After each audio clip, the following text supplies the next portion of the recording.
नमस्कार दोस्तों, स्वागत है आपका हमारे YouTube चैनल एडी एजुकेशन में। चाइल्ड डेवलपमेंट एंड पेडागोगी की एमपीटेड ग्रेड 3 यानी संविदा शिक्षक वर्ग 3 की बाल विकास एवं शिक्षा शास्त्र की आपकी क्लास चल रही है और पिछली क्लास भी आप हमारे इस चैनल पर जाकर देख सकते हैं। बहुत ही इंपॉर्टेंट और सिलेक्टेड प्रश्न लेकर आए हैं आपके लिए।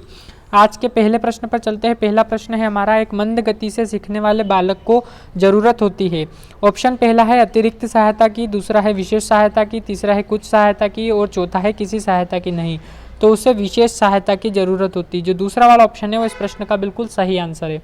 अगले प्रश्न पर चलते हैं। अगले प्रश्न आपके सामने स्क्रीन पर है। आप एक अति सक्रिय बालक को कैसे सही दिशा में लाएंगे? उसे कक्षा में कोनों में बैठने की जगह निर्धारित करेंगे, पहली पंक्ति में बिठाएंगे तथा उस पर कड़ी नज़र रखेंगे, उसे शाम पर टादी साफ करने का काम देंगे या उपरोक्त में से कोई नहीं। तो चौथा वाला जो ऑप्शन है उपरोक्त में से कोई नहीं, वो इस प्रश्न का बिल्कुल सही आंसर है। अगले प्रश्न पर चलते हैं। अगला प्रश्न आपके सामने स्क्रीन पर बहुत ही इंपॉर्टेंट प्रश्न है आपके लिए।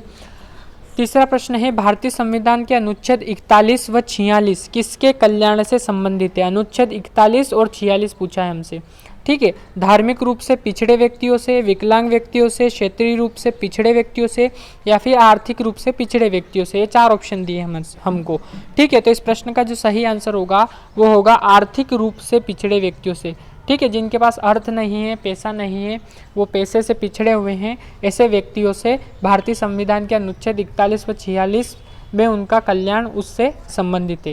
यानी चौथा वाला जो ऑप्शन है आर्थिक रूप से पिछड़े व्यक्तियों से, वो आपका इस प्रश्न का सही आंसर है। अगले प्रश्न पर चलते हैं। अगला प्रश्न आपके सामने स्क्रीन पर है।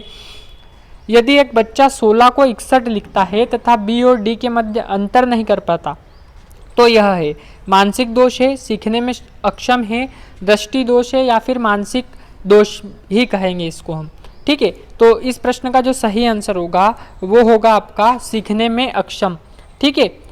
तो इसे लर्निंग डिसलेक्सिया भी हम कह सकते हैं, सीखने में अक्षम, लर्निंग डिसलेक्सिया, ठीक है। तो जो दूसरा वाला ऑप्शन है वो इस प्रश्न का बिल्कुल सही आंसर है कि यदि एक बच्चा 16 को 61 तथा बी और डी के मध्य अंतर नहीं कर पाता तो यह है सीखने में अक्षमता या सीखने में अक्षम या फिर इसे लर्निंग डिसलेक्सिया भी हम कह सकते हैं, ठीक है। अगले प्रश्न पर चलते हैं। अगला प्रश्न आपके सामने स्क्रीन पर, व्यक्तियों की शारीरिक बीमारियों में कितने प्रतिशत तक दबाव की भूमिका महत्वपूर्ण है?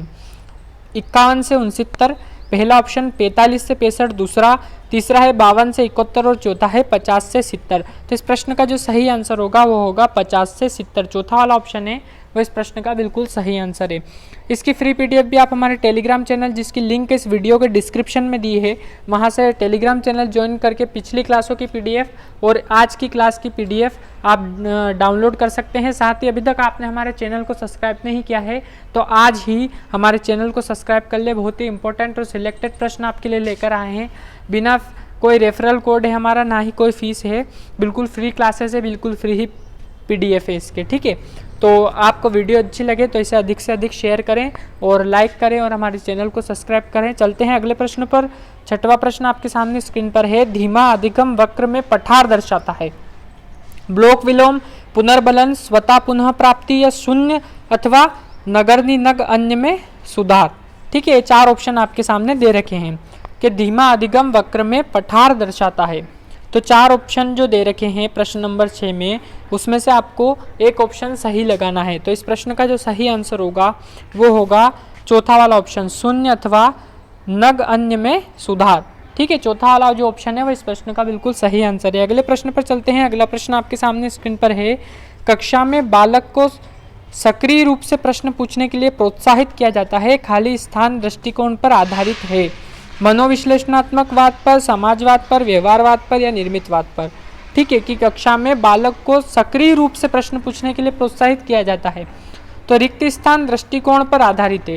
कौन सा दृष्टिकोण है जिस पर यह आधारित है? तो इस प्रश्न का सही आंसर आएगा निर्मितवाद। चौथा वाला जो ऑप्शन है निर्मितवाद, उस पर यह आधारित है, ठीक है। आपका चौथा वाला ऑप्शन है वो इस प्रश्न का सही आंसर है। अगले प्रश्न पर चलते हैं।